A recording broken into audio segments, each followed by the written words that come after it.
In the spectrum of life, every color holds meaning. Each hue tells a story, painting the canvas of human experience. But amidst this kaleidoscope of existence, there's one color that shines with unique significance: the color blue. For many, blue represents the vast expanse of the sky, the tranquil depths of the ocean. But for some, blue holds a different meaning. It symbolizes a journey filled with challenges, resilience, and unwavering hope. Today, we embark on a journey of understanding and empathy. We invite you to join us as we explore the life of a family raising a child with special educational needs. Their story are as unique as the color blue of the rainbow, which shines brightly in its own way.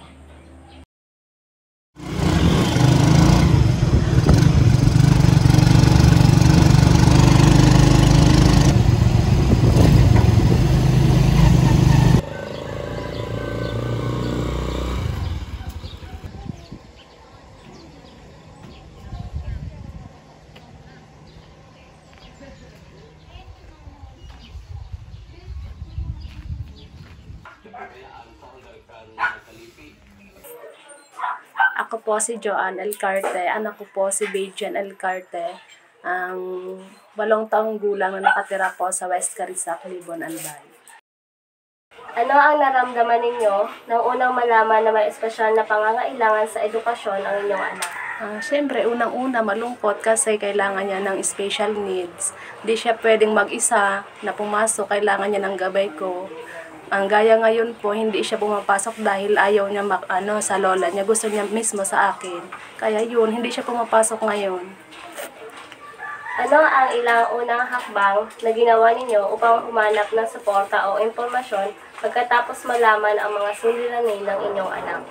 Ang kailangan talaga siya ng gabay dahil hindi siya pwedeng makisalamuha sa ibang mga bata kasi iba yung niya, kung ano yung nakikita niyang gamit sa ibang bata, yun din yung gusto niya. Kaya kailangan talaga niya ng gabay ko palagi. Kasi mahilig siya makipag-away, tapos nananakit siya minsan. Pero pag naman po, napapagsabihan, hindi naman siya ganun, nananakit. Autism is a complex neurodevelopmental disorder characterized by challenges in social communication and interaction, as well as restricted and repetitive behaviors. Studies have identified a wide range of characteristics commonly observed in autistic children. Mayroon bang mga maling akala o stigmas na inyong naranasan kapag pinag-uusapan ang mga pangangailangan ng inyong anak sa iba? Siyempre kasi naikukumpara po siya sa iba, gaya nung iba na normal, si baby, hindi. Siyempre na-hurt din ako kasi iba siya sa ibang bata.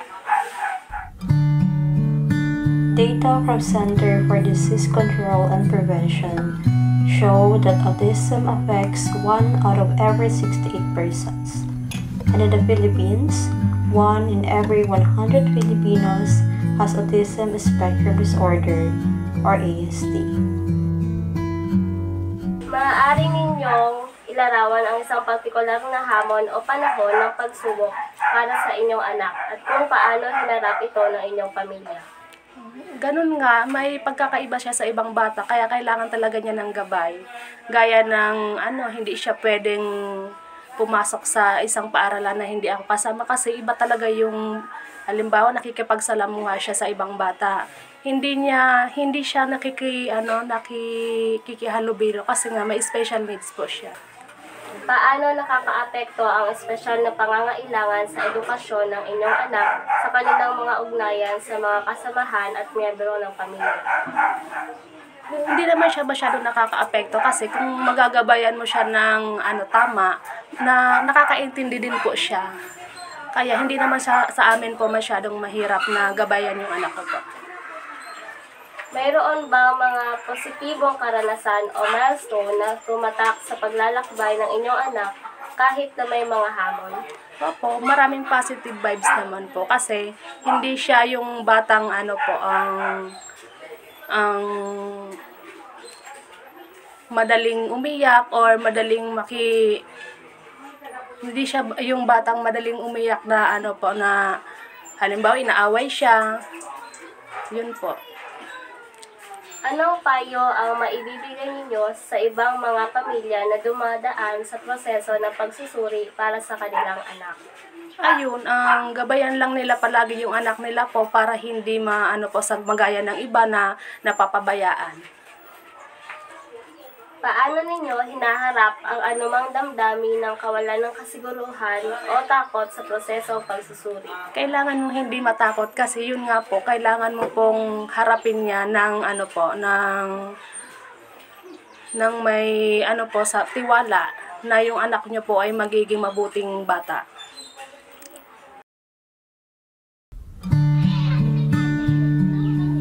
Children with autism may struggle with understanding social cues such as facial expressions and body language.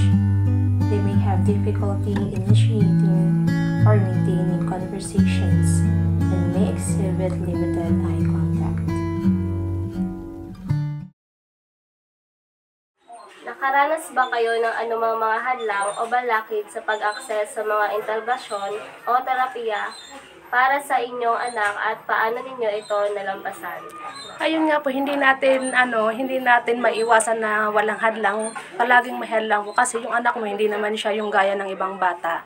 Kailangan mo talaga ng yung mga sinasabi pong hadlang, nandyan na po yan kasi iba po yung anak mo, may special needs po. May special needs po siya. Maaari nyo bang ibahagi ang anumang mga estratehiya o pamamaraan na epektibo sa pagtulong sa inyong anak sa pag-aaral at pag-develop ng mga bagong kasanayan? Unang-una po kasi hindi siya yung batang sa ngayon, hindi pa siya masyadong nakakapagsalita. At yung ginagawa ko na lang po, pinapasunod ko po siya kung ano yung kaya lang niya po. Hindi ko po siya yung pinapressure na, dapat ito gawin mo, dapat ganon. Hindi, kung ano lang po yung kaya niya para hindi siya masyadong ma-pressure po. Paano ninyo pinapanatili ang suporta sa mga individual na pangangailangan ng inyong anak habang iniaalok ang kanilang independensya at otomiya? Ayun nga po, kung ano lang po yung kaya niya po, yun lang po, hindi ko po siya masyadong pinapressure. Kung ano yung gusto niya, kung ano yung niya, yun lang po yung binibigay namin. Hindi namin siya ginagawang dapat ito gawin mo, dapat ganun. Hindi namin siya kino-compare sa iba. Kung ano lang po yung kaya niya. In addition to social communication challenges, studies have also identified repetitive behaviors as a hallmark characteristic of autism.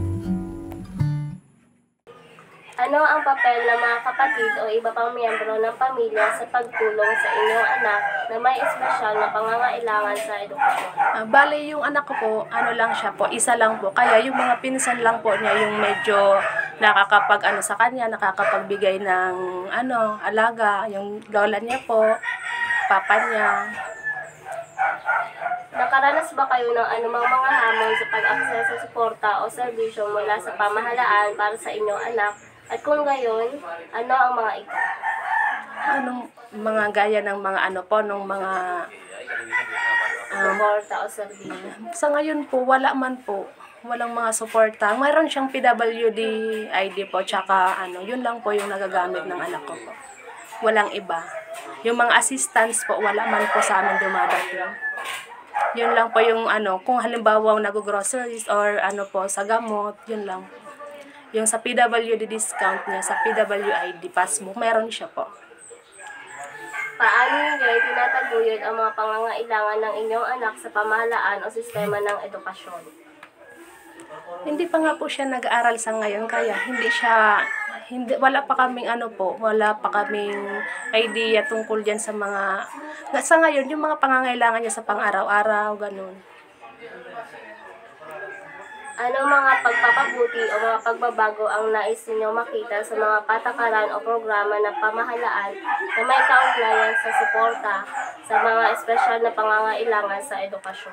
Ayun po, sana madagdagan pa yung mga assistance sa mga gaya ng anak ko, mga PWD, dahil kailangan nila talaga ng assistance. Hindi lang yung kailangan ng yung mga PWD ID or discount, kailangan may mas na dumating pang assistance po para sa kanila, para sa mga pangangailangan nila. Yun po, sana ang unang-una, good health lang po siya palagi, tapos makapagsalita na siya, tapos makapagtapos po ng pag-aaral, tapos magkaroon po siya ng magandang buhay. Yun lang po yung pangarap namin sa kanya po.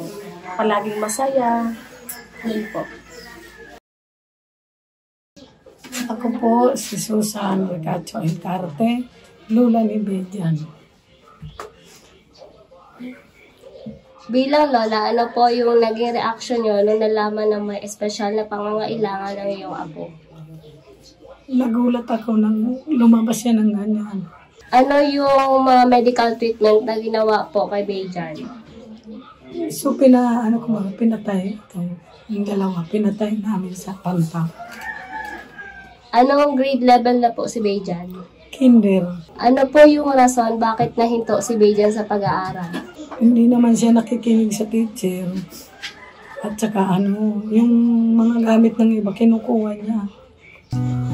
Despite the challenges, Bejan fills our lives with boundless joy. Her laughter is infectious, and her love knows no bounds. Bilang nag-aalaga kay Bejan, ano po ang mga bagay na medyo nahihirapan kayo sa pag-aalaga sa kanya araw-araw? Madunong, landunong. Ang kulit, makulit siya. Ano po yung mga payo nyo sa mga magulang o membro ng pamilya na nag-aalaga sa mga katulad po ni Bejan? Sabi ko sa kanya, huwag kang makulit at saka huwag kang nagwawala. Sabi ko sa kanya, magsunod lang sa magulang. Through the lens of friendship, we witness the power of connection in Bejan's life. Despite the social challenges often associated with autism, Bejan has formed deep bonds with peers who see beyond her differences and embrace her for who she is. Advice ko sa mga kaparo ni Bejan, kung arugya, dapat bantayan, alagaan mabuti para hindi makaano sa mga kaparehas niya bata. Taganon kung magsasampal, kung magpaparali, layas kung saan. Yun ang payo ko sa kanila, alagaan lang yung mga anak nilang katulad ni Bejan. Parang kahit saan siya pupunta siya. Sabi ko, Be, halika rito. Huwag kang magpupunta dyan kung masagasaan ka ng di ba?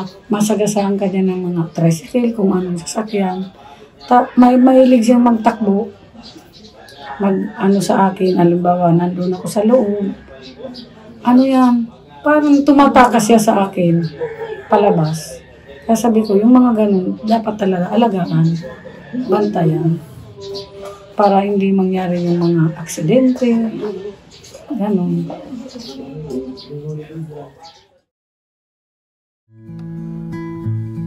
Within the embrace of family, Bejan discovers a sanctuary of love and acceptance. Her family is her partner in adventure, weaving a tapestry of shared memories and cherished moments.